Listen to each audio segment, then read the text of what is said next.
Good afternoon. Yeah, it's afternoon. I first wanted to thank the New York Times for having me today.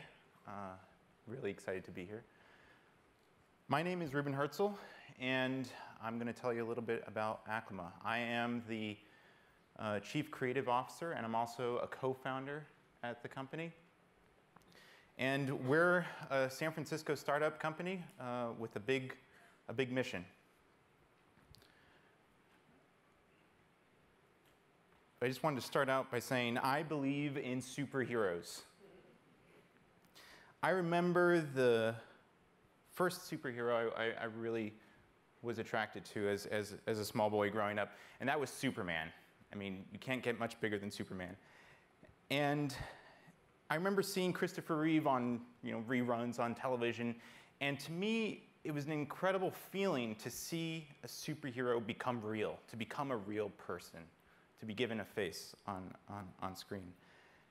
And I realized that lots of things change over the years, and as I've grown up, I've actually begun to think a little bit more about what actually constitutes a good superhero. What does it require in order to become a good one? And so I think commitment to truth and justice, a commitment to defending the public, and of course, superpowers. Superpowers are pretty important. And more recently, although Superman was one of my original favorites, I've grown to appreciate a new kind of superhero, mayors. Are there any mayors in the audience, by any chance? Thank you. That's pretty cool. They're among us, right? Just like Clark Kent. I mean, Mayor Garcetti, Eric Garcetti of Los Angeles. And what's great about these kinds of superheroes is that we can actually see them at the front lines, fighting climate change, fighting the battles that have to do with this global epidemic, which is really caused by air pollution. It's a health problem for everybody around the world, and it's going to be only worse in the future. So let me step back a little bit and talk about Aclima. I actually co-founded Aclima, it's almost 10 years ago, with my family. And my sister, Davida, actually is the CEO of the company. And by the way, when she was a little girl, Wonder Woman was her favorite superhero, and that hasn't changed. And we've been building this company for a number of years, and we're really working on cracking this problem, which is doing large-scale environmental sensors with small sensors. This is a really tough challenge. And getting high-quality data is incredibly important because with such great power comes great responsibility. And so we take that responsibility very seriously. So one of the ways in which we've deployed our sensors in the real world has been by equipping fleets. We've done indoor environmental sensor networks, but we've also done, this current example is on outdoor sensor networks. And one of the fleets that we worked with, which was with Google. And Google Street View has been an incredible partner in this endeavor. And we see this as one of these superpowers, right? One of these superpowers that we can equip mayors and urban planners with the ability to map the environment at a hyper-local scale. So to walk you through a real-world example, you can look at what we currently have in the United States, which is, again, one of the best stationary systems for monitoring air in the world. And you can look at this map of current air pollution in San Francisco. Just a few pixels of information. But this is what we have today. But if we wanted to actually add pixels to this environmental picture, we have to come up with a new approach. And that's where Aclima has come in. We can go to something more like this. What we're able to see at the hyperlocal scale is changes in the environment, street to street, block by block, almost minute by minute. And what we found, the truth is that environmental quality is constantly changing. and it deserves a hyperlocal approach to truly understand it.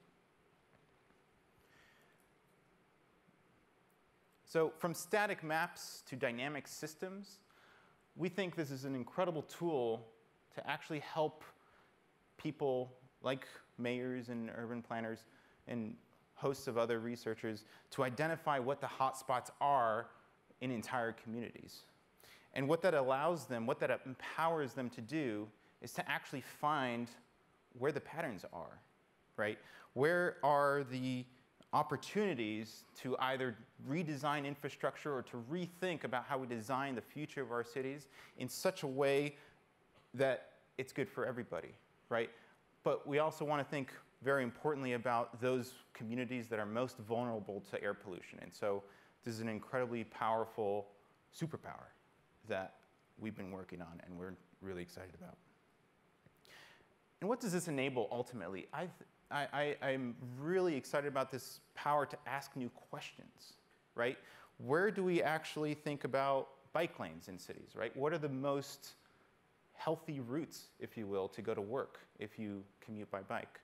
Where do you think about locating schools if they are so often located near freeways, right? That might impact where you or how you schedule, say, emissions within entire zones of the city. Mayor Hidalgo in Paris, for example, has been doing just that. And one of the incredible things that this also helps people with is to understand how their decisions or how the changes within the city, how they're actually creating change.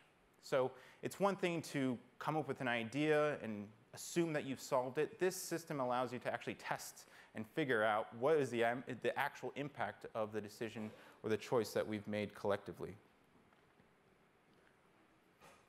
So a new league of superheroes has already been around us. They're among us, but they're growing and they're getting stronger. Just last month, over 300 mayors, as well as governors and over 100 businesses, and additionally some university presidents, got together and signed a America pledge to reduce global greenhouse gases independently, right? And this is a big deal, and I don't think there's anything more heroic than this approach. So I'll just close with what I see as hope for the future. I think that the tools that we create to actually see this invisible world, our mission really is to make the invisible visible, is something that we can all participate as citizens, as cities, as communities, as NGOs, as companies. This kind of tool can actually benefit all of us. This kind of superpower is something that we can all wield. And in the future, with people, policies, and technologies, we can all play a part as heroes in the fight against climate change. So let's get to work. Thank you.